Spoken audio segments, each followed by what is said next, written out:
Vamos a continuar con el problema 7, el primer problema del tercer examen clasificatorio de centro.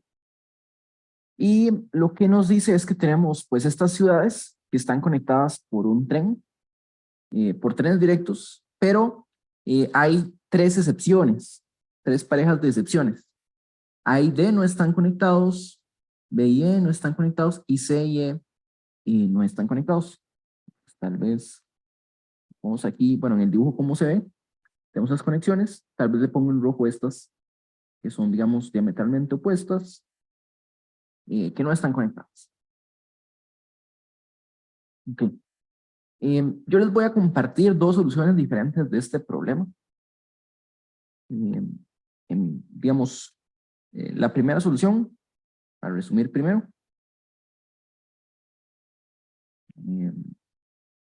la solución 1. ¿Qué pasó aquí? De un momento. No me había dado cuenta que estaba tan alejado.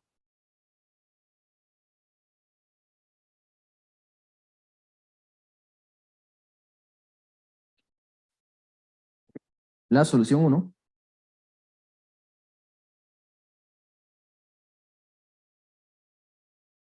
Vamos a contar aprovechándonos de las simetrías. Entonces vamos a aprovechar simetría.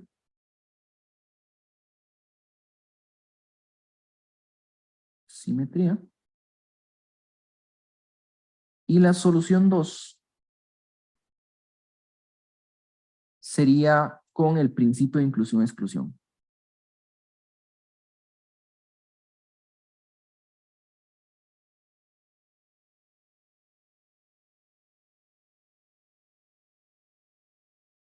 ¿Sí? Entonces es bueno analizar desde diferentes ángulos, tal vez podamos aprender algo nuevo con eso. Y algo que es bueno mencionar en estos caminos, bueno, tal vez para continuar con lo que nos pide el problema, lo que nos dicen es que el paseo es visitar las 6 ciudades sin repetir una misma ciudad. Entonces queremos pasar por todas sin repetir y usando estos trenes que están disponibles. Entonces, lo único que se prohíbe es pasar de AD, pasar de CAF y de BAD, o viceversa, ¿verdad? La dirección contraria no se puede. Entonces, queremos contar estos caminos y algo que es importante antes de comenzar es, bueno, realmente saber contar tal vez en un caso más sencillo, porque si no podemos hacer el primer caso, este se va a complicar un poco más. Entonces, ¿qué pasa si no hubiera restricciones? ¿Qué pasa si todas las ciudades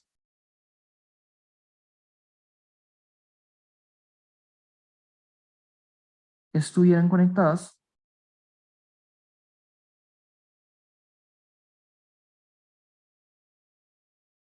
por un tren? ¿Alguien sabe cuántos paseos habría? ¿Me podría decir cuántos paseos habría si se permitiera pasar de cualquier ciudad a cualquier otra?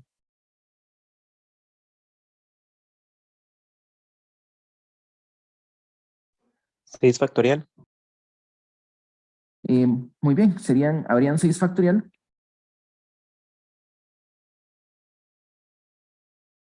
6 factorial caminos.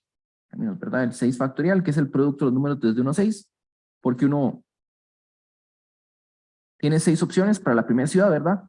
Y para la segunda tiene 5, ya escogí la primera, puede ser cualquiera, luego 4, me faltan 3, tengo 2 opciones y la última ya quedó fija con las otras 5, ¿verdad? Entonces tengo 6 factorial, que es 6 por 5 por 4 por 3 por 2 por 1. Y posibilidades, que si no me equivoco esto es 720. ¿Okay? Entonces sería si todas las ciudades están conectadas por un tren. Entonces en la solución 1 vamos a aprovecharnos de la simetría y contar de forma parecida. Entonces, solución 1. Arriba era solo con la idea que vamos a usar, aquí la vamos a empezar. Y básicamente sería, primero dividamos en parejas. Hay 3 parejas malas, o hay 3 parejas que sería, digamos, la pareja 1, que es A y D, la pareja 2, que sería B con E, y la pareja 3, que es C con F. ¿Sí? Y bueno, igual que en el problema anterior, que de hecho es una estrategia a veces buena, si uno tiene un problema complicado, intentar resolver algo más sencillo primero. Pero bueno, en este caso, eh, vamos a intentar resolverlo parecido como hicimos este 6 factorial. Digamos, tal vez el 6 factorial lo conocían, tal vez no, pero se sacaba, de hecho, usando simetría, ¿verdad? Tenemos una opción, tenemos dos opciones, ¿verdad? Aquí, el dibujo que nos dan, bueno, la figura está para ilustrar los trenes y es como un dibujo ahí geométricamente bonito, ¿verdad? Pero la geometría aquí no es importante, ¿verdad? Lo importante es las conexiones que hay con tren, no como hicimos el dibujo. Entonces, lo que vamos a ver es que ocupamos escoger las 6 ciudades. Ocupamos escoger las 6 ciudades, ¿verdad? Y la primera opción de ciudad puede ser cualquiera, ¿verdad? Y aquí hay 6 opciones para comenzar. Entonces, las 6 opciones, no sé si observo más aquí, bueno, son pues los 6 ciudades que hay aquí. Pero aquí hay una simetría, ¿verdad? Realmente, el número de caminatas que empiezan con A es el mismo que empiezan con B, con C, con D y con E y con F, porque todo es simétrico. Entonces, digamos que la primera ciudad es A. Digamos que empezamos con A, ¿verdad? Ocupamos escoger la segunda ciudad. Y aquí, de nuevo, la geometría, bueno, la geometría no es importante, sino la simetría, perdón, es lo que iba a decir, que eso lo ocupamos. Y sabemos que en la siguiente opción, F no es una opción, ¿verdad? F está bloqueado. Perdón, no F, D está bloqueado. Pero cualquiera de las otras 4 opciones es igual de posible, ¿verdad? Entonces yo de A puedo ir a B, puedo ir a C, puedo ir a E o a F. Entonces aquí tengo 4 opciones, ¿verdad? Pero aquí de nuevo las opciones todas son simétricas, ¿verdad? Porque lo que estoy haciendo es escoger un elemento de alguna de estas dos parejas, ¿verdad? Y si yo escogía B, simplemente no puedo continuar con E, ¿verdad? Si yo escogía a C, no puedo continuar con F. Y si escogía F, no puedo continuar con C. Si escogía E, no puedo usar B, pero todo sigue siendo, hasta aquí todo es simétrico, ¿verdad? Entonces, digamos que empezamos con A y B. O sea, las otras 6 por 4 opciones, todas van a ser equivalentes. Y aquí es donde ya hay que tal vez ver lo que va a ocurrir, porque aquí de nuevo, bueno, podría continuar con la tercera, y voy a ponerlo así, esto es simétrico, entonces con C o F, digamos que son elementos de la tercera pareja, o podría continuar con un elemento que sería D, ¿verdad? El E no lo puedo usar, porque el D no lo puedo usar, perdón, el E no lo puedo usar porque estoy conectado al B, ¿verdad? Entonces, aquí sería examinar las dos posibilidades por aparte. Y realmente ABC, aquí esto es simétrico. O sea, si yo escogí F, tengo simetría, entonces voy a aprovecharme de estas dos opciones. Y el siguiente paso, tengo que escoger a alguien que no sea F, pero aquí tengo entonces dos opciones, ¿verdad? Que puede ser ya sea D o E, y para el siguiente tengo otras dos opciones, que serían los dos que me hacen falta, ¿verdad? O sea, aquí solo hay una prohibición, realmente tenemos que acomodar D, E y F en algún orden, y lo único que ocupamos es que F no sea el primero. Entonces, este camino de acá, voy a tener, aquí tenía dos opciones y aquí va a tener 2 por 2. Quiere decir que aquí tengo 6 multiplicado por 4, que es lo que tenía antes. Ahora tenía dos opciones para este, y 2 y 2. ¿Ok? ¿Cómo se ve si hubiera escogido A, B y luego D? ¿Ok? En este caso, tengo que escoger de la pareja tercera, que es C y F. No los puedo escoger de forma consecutiva, ¿verdad? Quiere decir que en el medio los tiene que separar ¿verdad? En el medio los tiene que separar E. Y eso significa que tengo dos opciones, que sería C y F o FC, ¿verdad? Los dos órdenes posibles. Entonces, si me voy por este camino, tengo esto de aquí, va a tener 6 opciones para el primero, 4 para el segundo. Aquí es una opción que sería D, que se extiende con un 2, ¿verdad?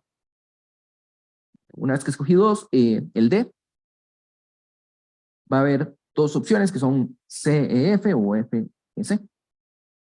Y eso sería, entonces en total, hay la suma, que sería 6 por 4 por 2 a la 3. Y voy a escribirlo así. Bueno, 2 a la 3 es 8, ¿verdad? Más 6 por 4 por 2. Y bueno, calcular el número ya de aquí sale, ¿verdad? Lo que yo quiero hacer simplemente es sacar factor común, 6 por 4 por 8 más 2, que es 10. 6 por 4 por 10. 6 por 4, 24.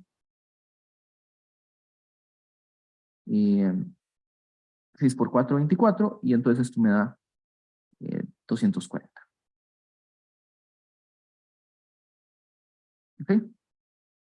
Entonces, si aquí lo que usamos fue simetría para decir, una vez que escogemos una opción, las demás son equivalentes. Y es que 240 es un número relativamente grande como para hacerlo todo, ¿verdad?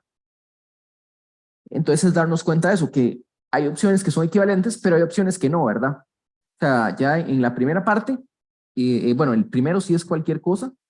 El segundo termina siendo también cualquier cosa, excepto que hay una restricción, no puede ser la pareja, que son esas 4 opciones.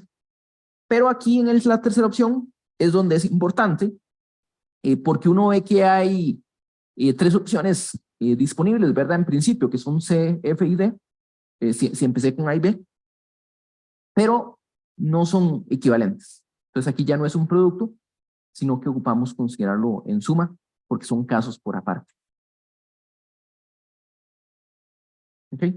Bueno, esa sería la primera opción, que sería, digamos que contar directo, parecido a como lo hicimos aquí, pero dividiendo en casos, aprovechándonos de la simetría para no contar todo. Bueno, esa sería la solución 1. Entonces, pasemos a la solución 2. Esta usa el principio de inclusión-exclusión. A veces se abrevia como PI. Muy bien. Bueno, este principio se generaliza para cualquier cantidad de conjuntos, pero lo más común es encontrar 2 o 3 conjuntos al inicio. Empecemos con 2 conjuntos, típicamente les llamamos A y B, pero como A y B ya están en el problema, voy a llamarles X y Y. Entonces, el principio de inclusión-exclusión, básicamente lo que dice es que si yo quiero medir el tamaño de una unión, yo tengo 2 conjuntos X y Y, y si yo quiero el tamaño de la unión, ¿verdad? Donde este simbolito representa el número de elementos en un conjunto,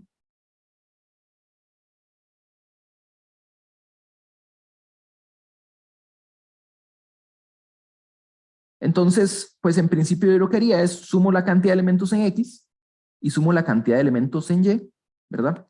Pero eso, bueno, esto cuenta cada elemento aquí una vez, cada elemento aquí una vez, pero todo elemento en la intersección se cuenta 2 veces, ¿verdad? Del lado de X como del lado de Y. Entonces yo tengo que restarle el tamaño de la intersección. Por ejemplo, si X fuera el conjunto 1, 2, 3, 5, y Y es el conjunto 2, 4, 5 y 7. Entonces, como funciona la unión de conjuntos, en un conjunto es importante tener presente que lo define al conjunto son los elementos y uno no se pregunta cuántas veces hay un elemento, solo está o no está. Entonces la unión es el 1 porque está en X, el 2 está tanto en X como en Y, ¿verdad?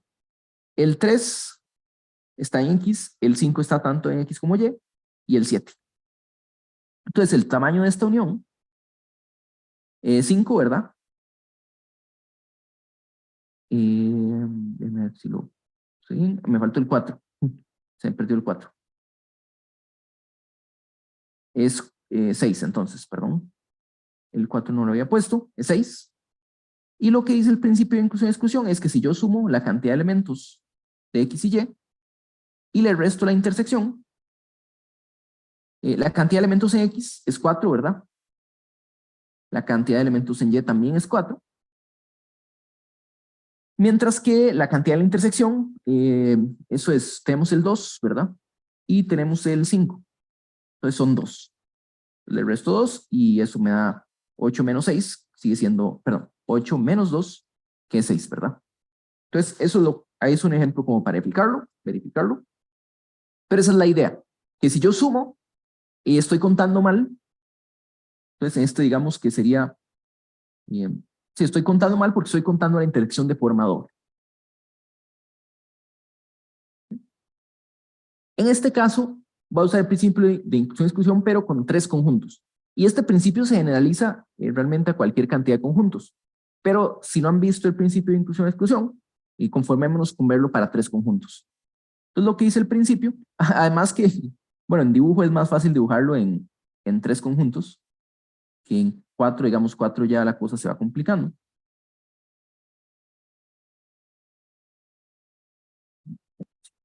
Entonces, tal vez quedó muy grande estos conjuntos. Y démosle copiar.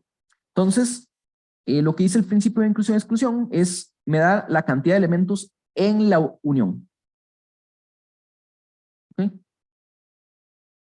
Entonces, el primer paso sería, digamos, que usted me diga, primero, si usted suma los elementos, la cantidad de elementos en cada conjunto, veamos lo que obtenemos. Si el elemento está solo en X, lo conté una vez. Si está solo en Y, lo conté una vez. Y si está solo en Z, lo conté también una vez. Pero si el elemento está tanto en X como en Y, lo conté 2 veces. Si el elemento está tanto en X como en Z, lo conté 2 veces. Si el elemento está tanto en Y como en Z, también lo conté 2 veces. Mientras que si está en la intersección, de los 3, lo conté en X, lo conté en Y y lo conté en Z, ¿verdad? Entonces es triple. Está 3 veces. Entonces digamos que este sería el 1. La primera aproximación. Entonces, lo que uno dice es, bueno, hagamos paso 2. Tenía la suma, pero eso cuenta más de la cuenta, ¿verdad? Porque, o sea, hay elementos que sí los conté una vez, pero hay otros que es 2 o 3 veces, o sea, tengo más de la cuenta, hay que restar, ¿no? Y lo que queremos restar son elementos en la intersección. ¿Cuáles intersecciones? X con Y con Z y Z con X. ¿Verdad? Entonces, al inicio yo sumé estos estaban una vez. Y como están solo en X, solo en Y o solo en Z, no son afectados por la intersección, ¿verdad? Entonces, ¿qué pasa con un elemento que está en X y en Y?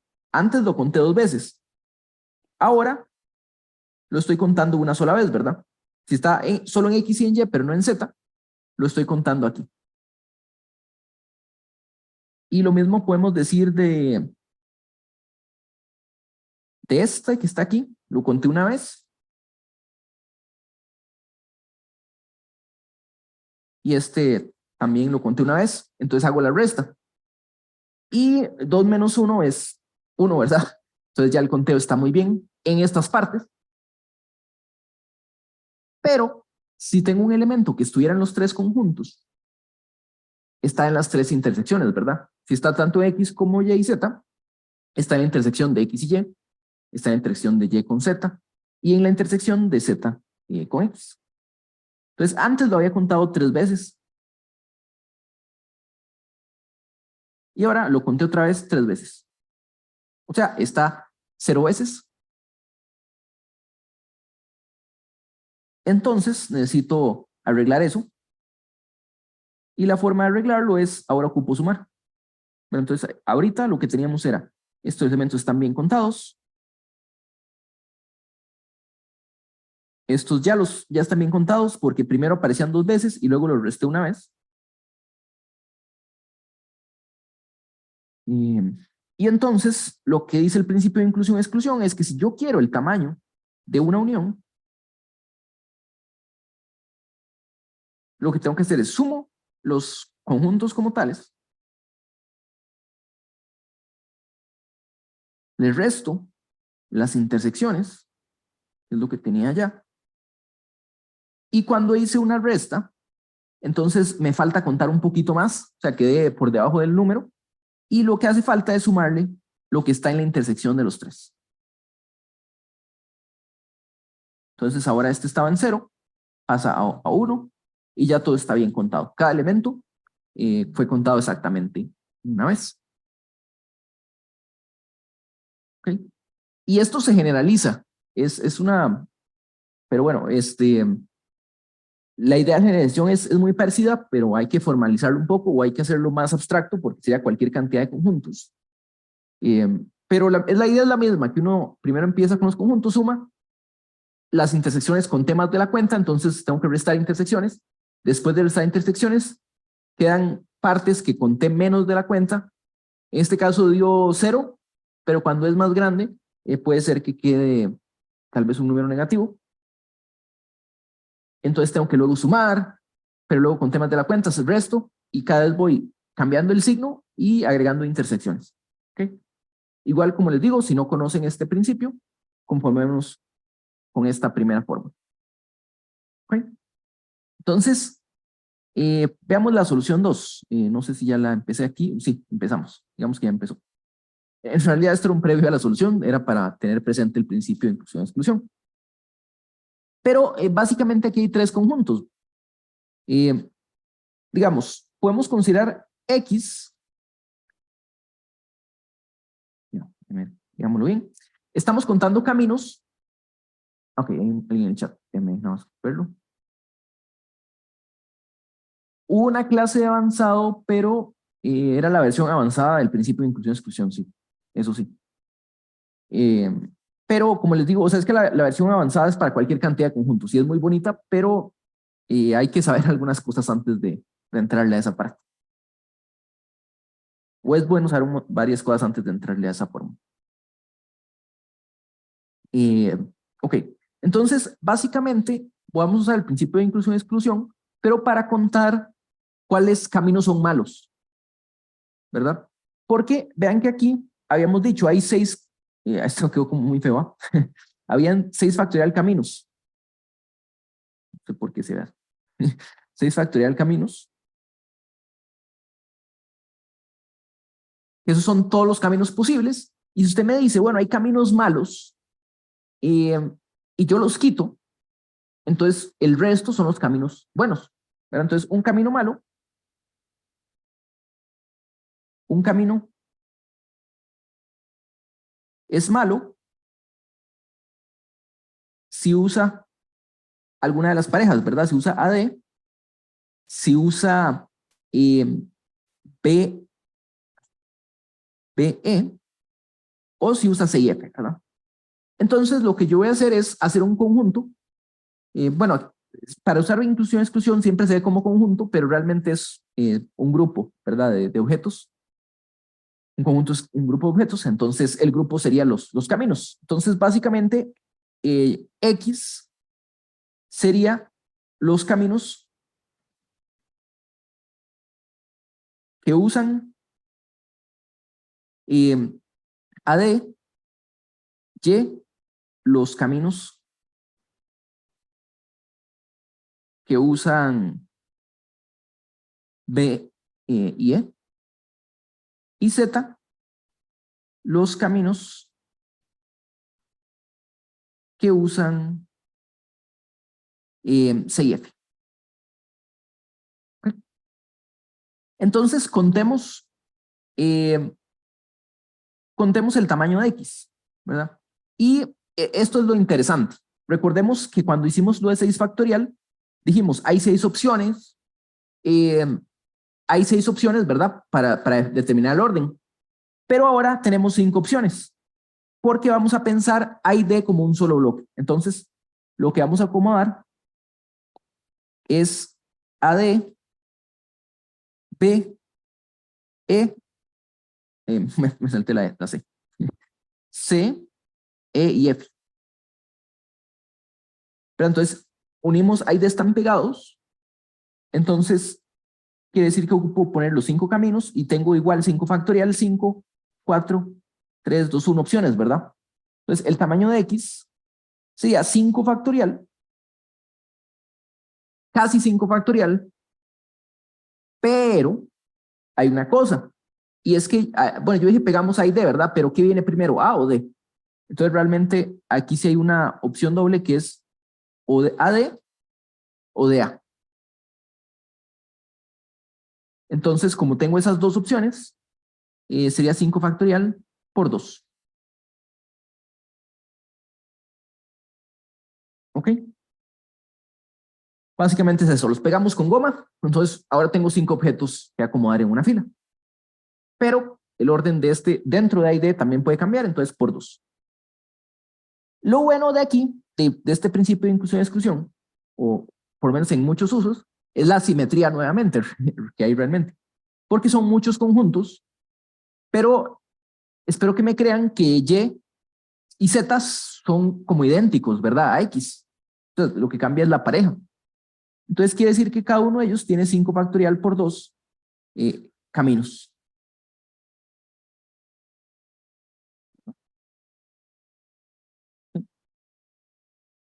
Y si entendimos bien el conteo de X, podemos pasar al conteo de X intersección Y.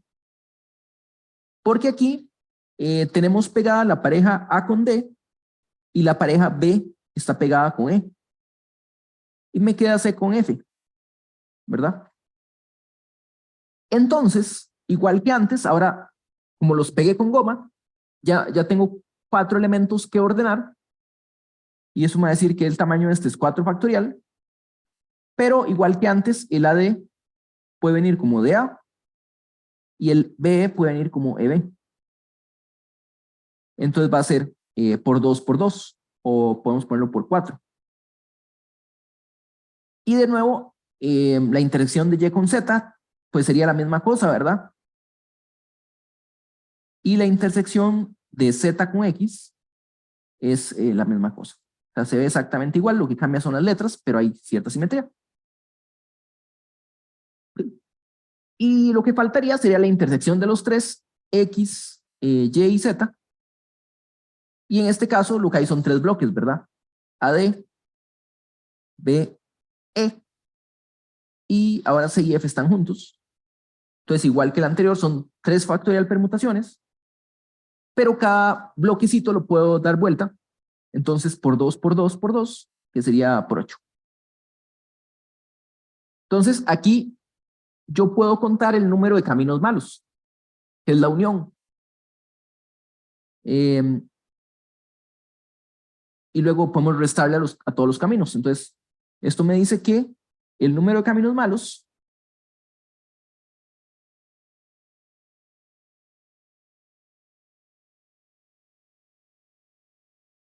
sería la unión. Entonces sería, voy a copiar la fórmula solo para, si no estamos acostumbrados, tenerla aquí. Luego el resto, las intersecciones dobles. Bueno, la fórmula ya la tenemos arriba, pero sí quiero volverla a copiar para que nos acostumbremos si no la conocemos. Y le sumamos la intersección de todos. ¿Verdad? Entonces esto nos da 3 veces El primero era 2 por 5 factorial. Luego menos 3 veces. El otro era 4 por 4 factorial. Y más, este sí solo aparece una vez, 3 factorial por 8. ¿Okay? Y aquí, bueno, ya es cuestión de hacer la suma. Ustedes lo pueden hacer como prefieran. Yo voy a jugar un poquito con los números solo para simplificarme la vida yo mismo, pero como les digo, ustedes lo pueden hacer como quieran. Digamos, esto puede ser 4 factorial por 2, ¿verdad? Este de aquí es 4 es 2 por 2. Y 5 factorial es lo mismo que 5 por 4 factorial, ¿verdad? Y eso me va a permitir sacar un factor común, que sería el 4 factorial y el 2. Y entonces esto me va a quedar 2 por 4 factorial multiplicado por, y me queda 3 por 5. Me queda menos, este es negativo, me queda 3 por 2. Y aquí me queda solo 1. Entonces, 2 por 4 factorial, luego tengo 15, menos 6, más 1.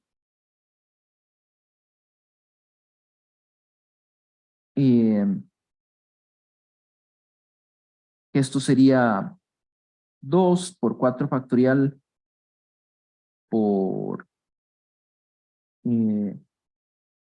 Creo que me perdí en algo. Déjame ver. Me está pareciendo, me parece que el número quedó muy grande, ¿no? Porque a 5 por 2, no, tal vez no. Déjame ver. Eh, este sería 2 por 24 por 10. Creo que sí me quedó muy grande. Porque esto sería 480. Bueno, eh, son cosas que pasan. A veces uno saca mal los números. Déjenme ver qué fue lo que hice aquí. Eh,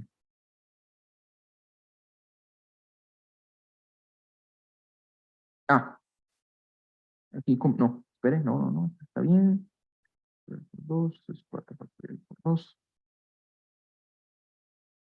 Y, bueno, espere una cosa. No, simplemente me falta restar. ¿Esto está bien todavía? Esos son los caminos malos, ¿verdad? Me perdí un toquecito. Es el número de caminos malos y el número de caminos buenos. Bueno, es que cuando lo hice ahora, lo había hecho de una vez con la otra forma. Sería el complemento, ¿verdad? Sería número total menos caminos malos, número de malos. Y el número total, de nuevo, es el que calculamos aquí arriba, 720.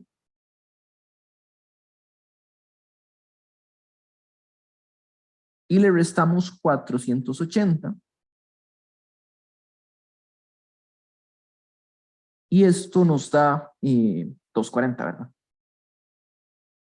240, que además, y muy importante, era el número que nos había dado antes, en la solución 1, ¿verdad?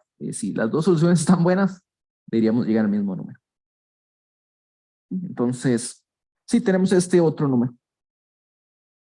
Bueno, esta solución, déjenme ver, realmente yo no podría decir cuál solución es más simple. Las dos tienen su análisis. Me parece que inclusión-exclusión acorta algunas partes. Si duramos un poquillo más, porque sí detallamos lo que decía al principio de inclusión-exclusión. Pero bueno, igual, si no conocían el principio, es bueno aprender, bueno, algo nuevo. ¿Sí? ¿Sí? Entonces, esa sería la solución del problema 1. Bueno, problema 7 realmente. Bueno, entonces pasamos al problema 8, que nos habla de que se toma un número y se le hace un proceso que es multiplicar todos sus dígitos. Y esto va a ocurrir hasta que tengamos un número de un único dígito. Y de hecho esto siempre ocurre porque uno cuando multiplica los dígitos va a obtener un número más pequeño que el anterior. Bueno, típicamente más pequeño, exceptuando cuando tengamos un solo dígito, que ahí es donde acaba el proceso. Y nos dicen que esto es lo que vamos a llamar el primitivo de n. Entonces aquí nos dan un ejemplo, que es 3, si usted agarra 327, el producto, esto lo manda 3 por 2 por 7, que es 42. Y como tiene más de un dígito, el proceso continúa. Entonces esto lo mandamos a 4 por 2, que es 8. Este es un solo dígito. Entonces sería el primitivo de 327. Sí, bueno, hace poco les dije que esto siempre termina en un único dígito. Realmente no hace falta probarlo, pero sí se puede verificar. Y es porque multiplicar los números siempre nos va a dar algo típicamente más pequeño. Por la forma como funcionan los dígitos en decimal, ¿verdad? Porque aquí uno tiene que básicamente este número es 3 por 100 más 2 por 10 más 7, ¿verdad? Y vean que aquí estoy multiplicando 3. Primero en el número lo multiplico por 100. En cambio aquí lo multiplico por el producto de 2 con 7, que es menos de 100. Y eso también lo puedo ver porque el producto de 2 con 7, bueno, definitivamente es menos que 27, porque aquí yo tengo 2 por 10 y luego le sumo algo. En cambio 2 por 7 es menor que 2 por 10. Entonces, de esa forma uno puede ver que los números van disminuyendo, eventualmente queda algo de un solo dígito. Y siempre va a ser mayor o igual que 0, ¿verdad? El número sí puede ser 0, y en ese caso, pues sería, digamos, el primitivo. Ok. La pregunta aquí es, o lo que nos dicen es, ¿cuál es la suma de los dígitos si yo tomo el número más grande, el mayor número, que todos sus dígitos son distintos y su primitivo es impar? Y bueno, la paridad es, digamos que es absorbente, tiene una propiedad absorbente como la del cero. En este sentido, que si usted multiplica par por cualquier cosa,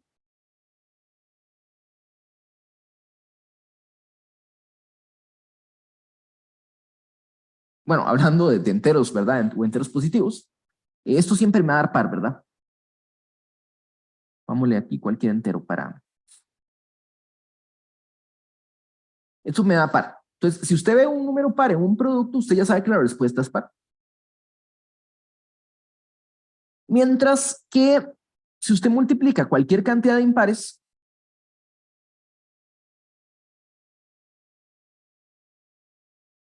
los que quiera multiplicar,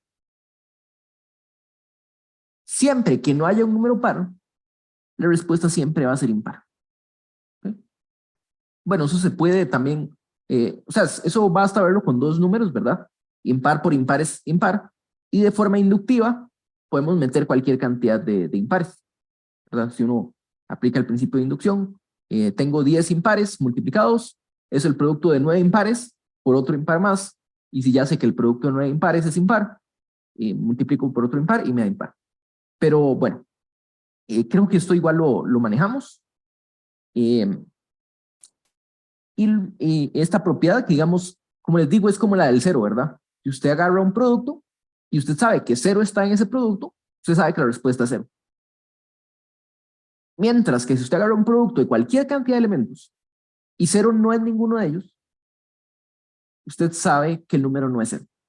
Entonces es esa misma propiedad absorbente. ¿Okay? Y esto, bueno, nos da la primera observación, que el mayor número con estas propiedades, entonces digamos, si n tiene primitivo impar,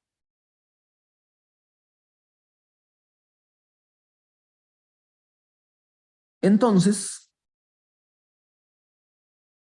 todos los dígitos de n son impares.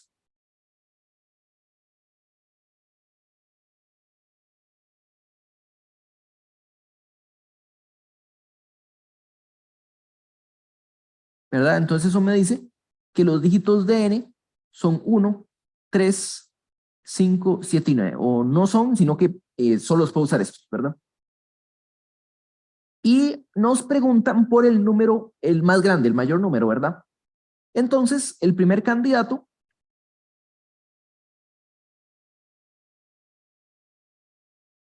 sería 9, 7, 5, 3 y 1, ¿verdad? Porque los dígitos son diferentes, ¿verdad? Y entonces no puedo repetir, o sea, tiene máximo 5 dígitos. Y el número más grande, bueno, si tiene menos de 5, el número de fijo es más pequeño.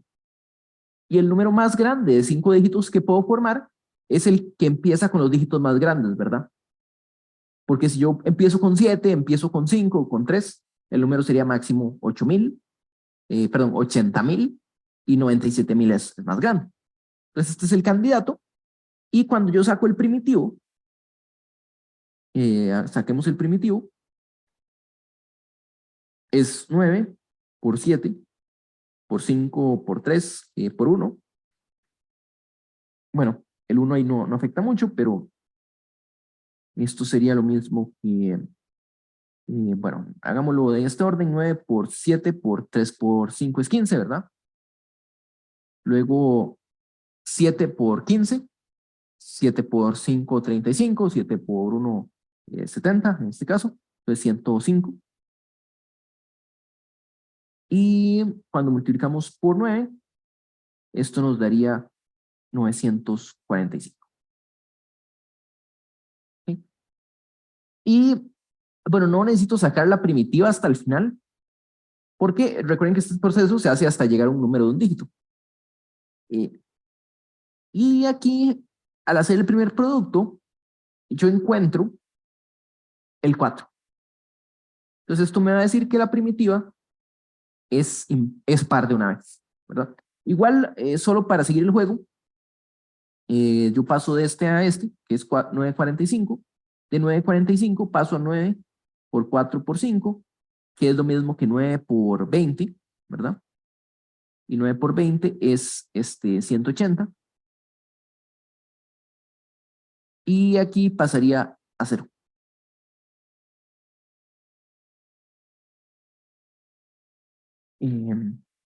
Aquí tendría ya primitivo 0. Igual, como les decía, desde antes, con solo ver un número par en alguna parte del proceso, sabemos que el número va a tener primitivo par. Bueno, entonces, quiere decir que no puedo usar hay una única posibilidad. Bueno, vamos a ver. Si uso los 5 dígitos y yo cambio el orden, el número, el primitivo me queda el mismo, ¿verdad? Entonces, si yo cualquier orden, cualquier número obtenido de permutar 9, 7, 5, 3 y 1 tienen el mismo primitivo, o sí, tienen el mismo primitivo, o sea que tengo que quitar un dígito, ¿verdad? Entonces, el mayor número no puede tener 5 dígitos.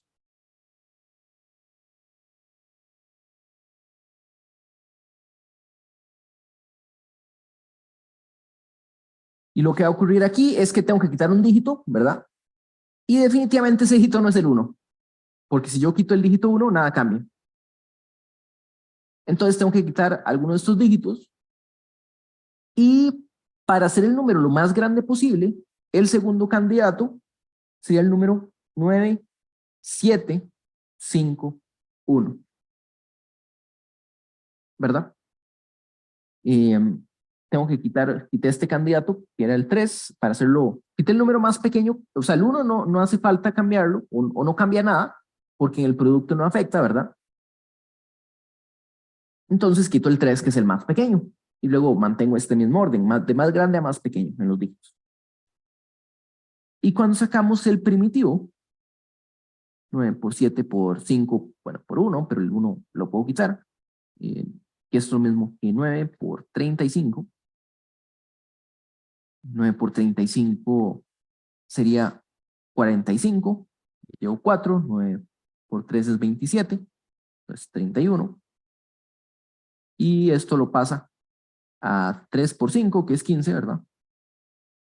Y 15 lo paso a 5 por 1, que es 5. Entonces, primitivo, el primitivo es 5.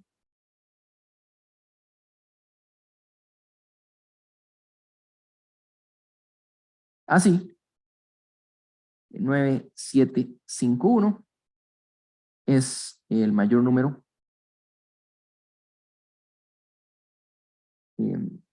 con la propiedad que nos piden, ¿verdad? Y la suma de sus dígitos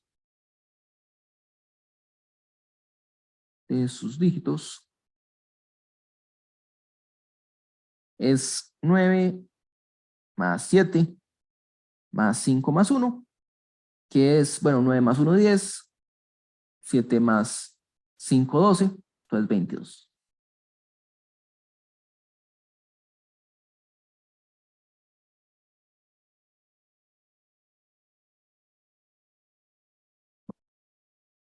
Bueno, en este problema 9 nos dan dos números, A y B, que cada número se obtiene bajo la suma resta de 1000 números, ¿verdad? Entonces, lo que nos dicen, bueno, nos describen un poquito los números abajo como para que quede claro la estructura, pero lo que nos piden verificar es que un número B, el número B, es más grande que la mitad del número A. Ok. Ahora, en este problema sí es técnicamente posible hacer una fuerza bruta, como mencionaban hace poquillo, que sería, sume los 1000 números de arriba y haga lo mismo abajo, ¿verdad? Y ya teniendo la respuesta, pues podríamos verificarlo directamente. Pero bueno, es claro que eso tomaría bastante tiempo, aunque sí es posible. Sí es posible, pero también sería un poquillo feo. Además que el problema es más general que lo que estamos viendo. Esto que estamos viendo es un caso particular del comportamiento de estos números o los números formados por este tipo de suma. Entonces, pongamos aquí un momento los números A y B. Entonces tenemos suma inversos de los cuadrados. En el caso de A, pongámoslo hasta 4, igual como está en el problema. Eh, y, y B, algo muy parecido, es más, tan parecido que lo que voy a hacer es copiar esto de aquí.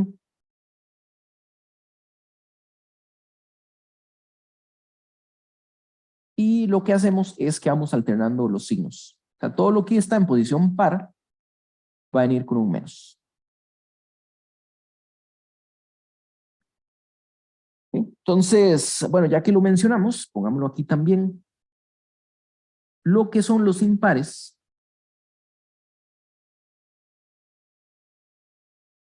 eh, nos vemos aquí, son iguales,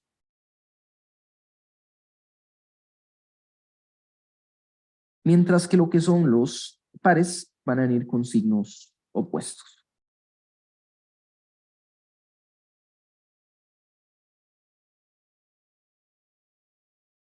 Y bueno,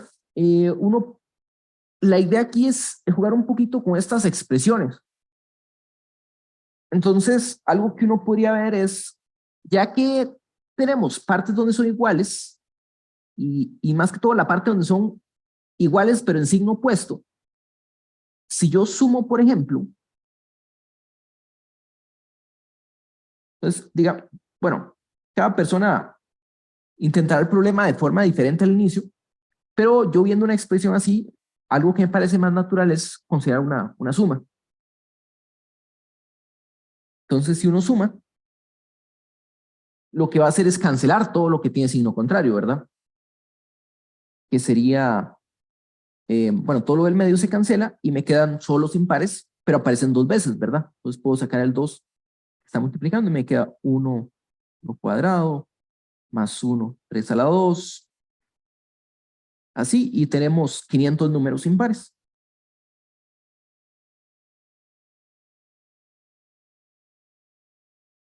¿Okay?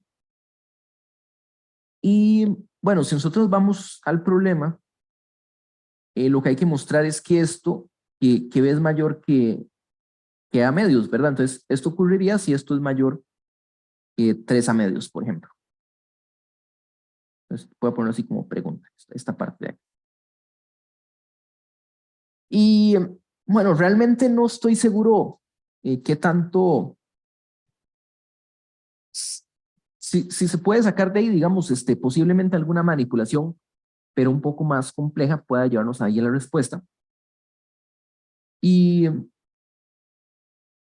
lo que les voy a decir aquí es que, digamos, siento que es lo primero que a uno se le puede ocurrir, de las cosas que a uno se le ocurre primero. Y tal vez no en este problema, pero en otros, tal vez uno tiene una idea que parece útil y obtiene algo que podría verse interesante, aunque, o sea, porque de hecho esto se ve como interesante, ¿verdad? Multiplicamos por 2 y la expresión de los impares. Aunque uno en principio, cuando resuelve un problema, uno no sabe qué va a servir, ¿verdad? Uno realmente tiene muchas ideas y, algunas no van a servir. Entonces, no hay que descartarlas tan rápido porque a veces pueden servir, pero tal vez no hay que pegarse en esas ideas, sino que hay que probar diferentes cosas y de repente si la idea que tuvimos antes se ve como que puede ser útil, tal vez regresar a ella. ¿Okay?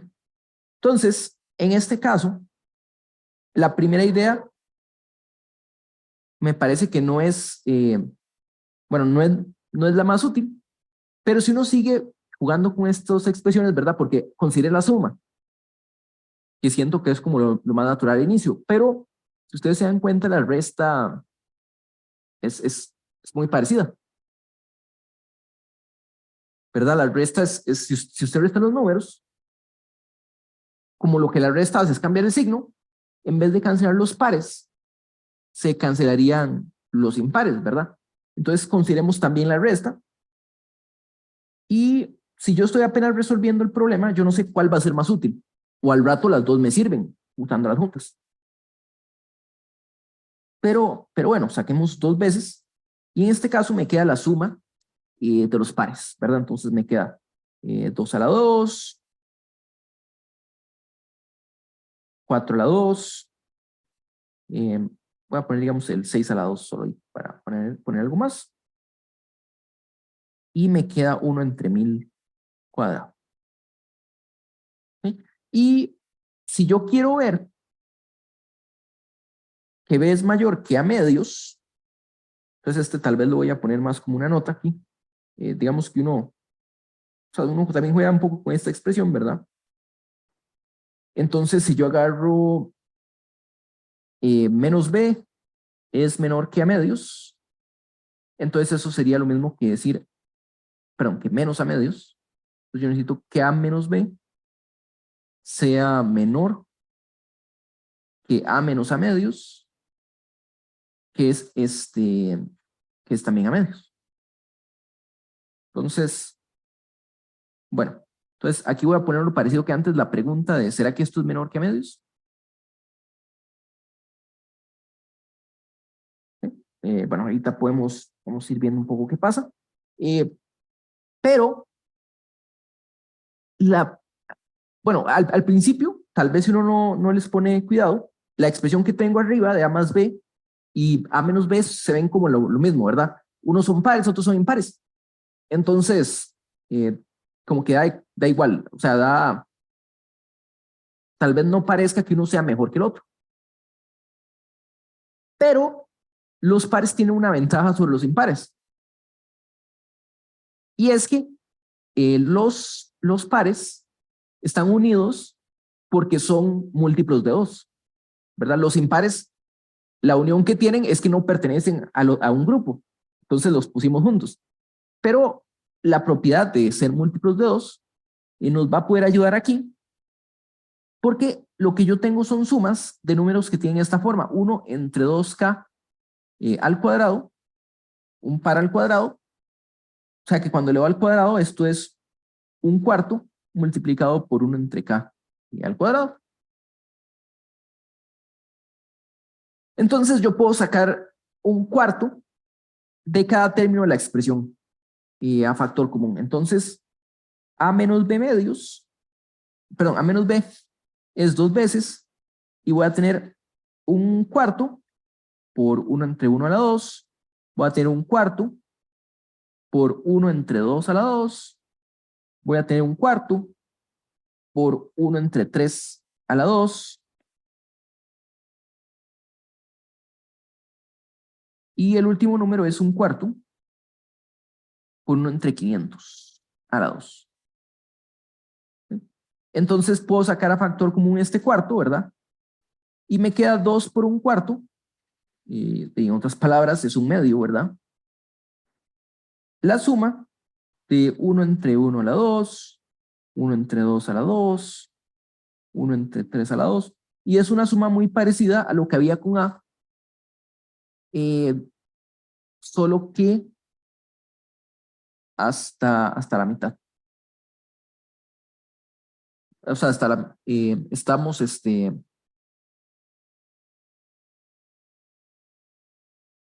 estamos, ya, perdí un poquito el hilo. Sí, o sea que la estructura que tiene esta suma es muy parecida a la estructura que tiene A, solo que en vez de sumar hasta 1000, estamos sumando hasta 500, ¿verdad? Y entonces la pregunta es, ¿será que esto es menor que a medios? ¿Verdad? Esa es la pregunta que cargo desde aquí arriba. Y la ventaja fue que aquí ya lo puse con el medio. Entonces los dos tienen un medio y esta expresión es menor que a medios, sí, solo sí. Y te cancela el medios, ¿verdad? Sí, solo sí, 1 entre 1 a la 2, más 1 entre 2 a la 2, más 1 entre 3 a la 2, más 1 entre 500 a la 2, si esto es menor que A. ¿Verdad? Cancelando esa mitad. Y la respuesta es, vea quién es A. A incluye todos los números hasta 1000. Si usted corta y no suma todo, definitivamente es más pequeño, ¿verdad? O sea, A es la suma desde 1 a la 2, 2 a la 2, sumo, aquí en algún momento aparece el 500 a la 2, pero de ahí continúa 1 entre 500, 1 a la 2, 1 entre 502 a la 2, y así uno va sumando hasta llegar a 1 entre 1000 a la 2, ¿verdad? Pero todo esto que está aquí es positivo, ¿verdad? Por supuesto, estamos sumando siempre números positivos, entonces esto es mayor que 1 entre 1 a la 2, más 1 entre 2 cuadrado, hasta 1 entre 500 al cuadrado, que es la expresión a menos b, o por lo menos a menos b, una vez que multiplique por 2, ¿verdad? Y de aquí, tal vez para hacerlo al revés, o sea, digamos, para que quede la solución, lo que probamos es que a es mayor que 2 por a menos b. Y esto, bueno, la deducción es revertir lo que hice al inicio. Esto significa que a medios es mayor que a menos b, que significa que b es mayor que a menos a medios, que es a medios. Y pues concluimos. ¿Sí? Entonces, tal vez para resumir un poquito, o sea, realmente, pues era jugar un poco con la expresión algebraica, pero también con lo que queríamos probar. Aunque tal vez uno lo puede ver sin tener eso en cuenta al inicio, o sea, llegar a esta parte, digamos, sin tener en cuenta que eso es lo que quería probar en este punto. Pero a veces es útil jugar con lo que uno quiere mostrar, como que usted diga, bueno, suponga que lo que quiero mostrar es cierto, ¿a qué es equivalente? O qué tengo que mostrar antes para concluir. Entonces, una cosa es eso, pero también hay algo que creo que puede ser valioso y es esto de las ideas, porque, como les decía, tal vez uno tiene una primera idea que no es la idea que lo lleva uno a la solución, eh, pero no significa que sea mala idea tenerlo, o sea, es bueno, entre más ideas tenga uno mejor. Lo que sí es importante es no quedarse pensando en una sola idea cuando uno no está seguro. bueno, a veces uno dice, yo creo que sale por este camino, yo creo que esto va a servir, y resultaba que no servía. Entonces, tener en cuenta esa posibilidad de que tal vez la idea que uno tuvo no va a llegar a la solución o no va a ser útil, no significa que haya que descartarla cuando uno no llega a nada, porque también hay muchos casos donde uno tiene una idea y a veces la descarta muy temprano y resulta que sí servía, solo que había que hacer una cosilla antes. ¿Sí? Entonces aquí, bueno, como tal, usamos esa idea, que es mejor la resta. Observación, hay que factorizar ese 4 para que le quede una expresión más simple. ¿Está bien? Entonces, esa sería ya la solución del problema 9, el tercer problema del examen 3, y con eso terminamos de revisar el tercer examen clasificatorio de la centro.